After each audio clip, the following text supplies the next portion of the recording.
Hello, my name is Joe, and welcome to this Ghost of Yotei combat video. I was a huge fan of Ghost of Tsushima, and I was very excited when Ghost of Yotei came out. I played Ghost of Yotei for a little while now, and I am exclusively playing it in Kurosawa mode, so everything is in black and white, and that makes everything a little bit more difficult because there's no colors to indicate anything in the game.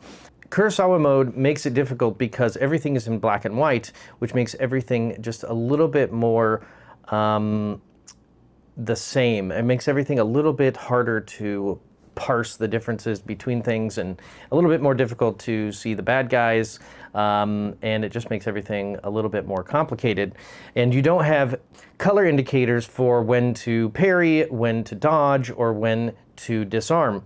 And I have put together some shots from the game to try to help others who are playing it in Kurosawa mode, or just in general, because learning how to do these combat moves without the use of the color indicators will just make you that much better. So if you're playing Ghost of Yotei, check out this combat guide for parrying, dodging, and for disarming. I'm going to start the video here with just basic tutorial section. This is from the very beginning of the game when you learn how to use your sword and block, and let's go ahead and take a look. We're going to just kind of get into it here. So it's going to start with just dodging, where you just hold down the dodge button, and I believe that's L1 on the PlayStation. I don't know what it is on Xbox. I don't play on Xbox. Regular blocking is easy enough. It's the staple. You just kind of hold it down whenever you feel like it. But if you just do that, you're going to get hit. You're going to get beat up. So you don't want to do that exclusively, or else you won't do well. One of the other things that is really good in the game is having a strong offense to fend off attackers. It's really good to be patient, and you have to be patient in this game, but it is also good to press the attack.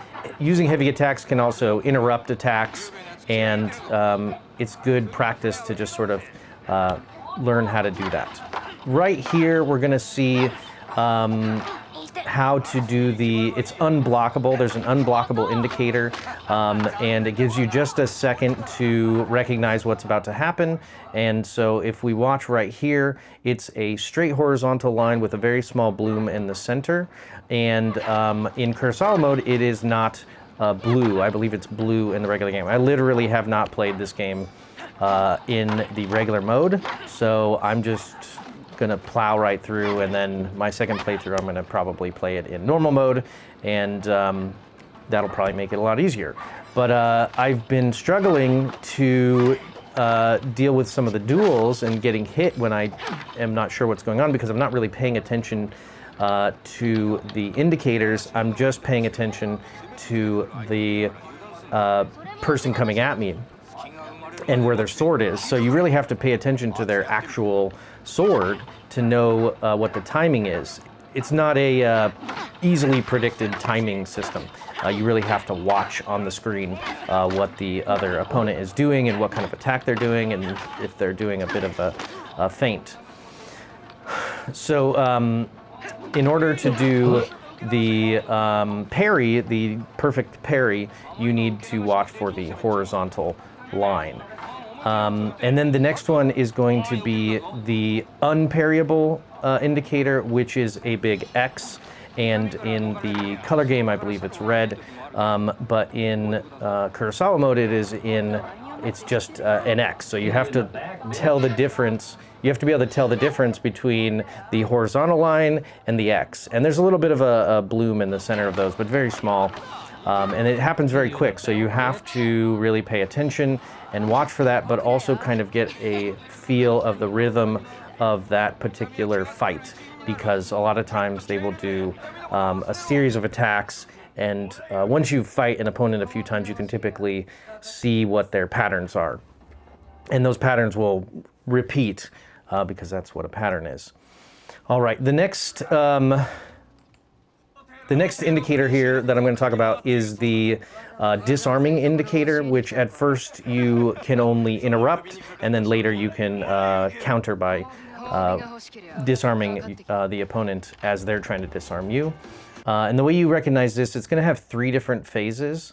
The first phase is going to be a vertical line, very small, very faint. It's right at the beginning when they're, I guess, thinking about trying to disarm you. And then after that, pretty quickly, it's going to go right to a vertical line with a pretty big circular light bloom.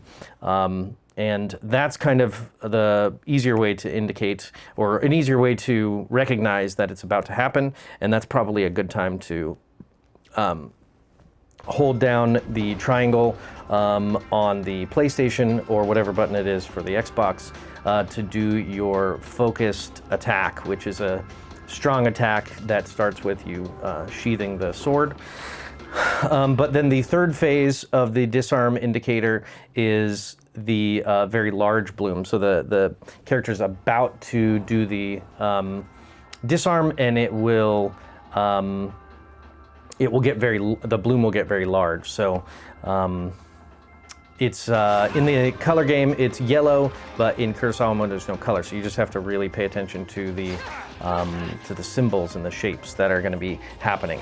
The disarm one gives you the most amount of time and is kind of the most obvious of them because it gives you this window to react, and then you can disarm the opponent after just a little bit a little ways into the game. You'll be able to disarm the opponent as well instead of just interrupting them. There's like a skill that opens up pretty much at the beginning. So that is going to do it for this video and for my quick overview of how to parry and dodge in the black and white mode, the Kurosawa mode, which is really cool. It looks really good. I really like playing it. I've decided that I'm just going to start with that mode and only play through that mode the first try and make it a little bit difficult, but not having the colors is tough. Oh, I also wanted to mention during the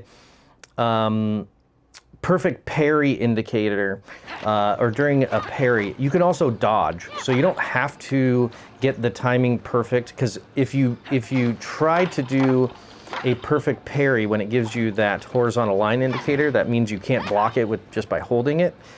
If you try to do a perfect parry and you miss, you're going to get hit. But if you dodge, you won't get hit. So you have to kind of decide. Dodging is kind of a catch-all in the Ghost games. It's not perfect, but if you're being a little bit lazy or you're not really paying attention or you just don't really want to, you get a little overwhelmed. Sometimes I just go to dodging quite a lot or just giving distance or doing the roll dodge. And that works really well for both the non-blockable and non-parryable, because you have to dodge the non-parryable anyway.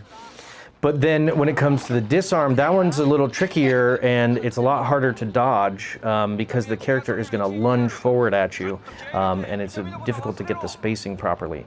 So with that one, you are incentivized to actually try to disarm the opponent because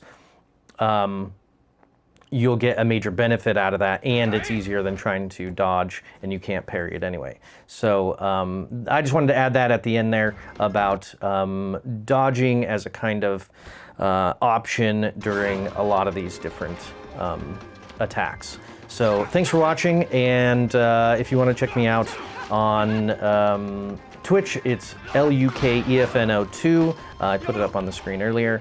And otherwise, I'm just going to be posting videos. I don't usually do these tutorial type videos, but I didn't find a good one on this. So I hope you enjoyed it. I hope you liked it. I hope you got something out of it. Like, subscribe, do all the stuff. And thank you very much. Bye-bye.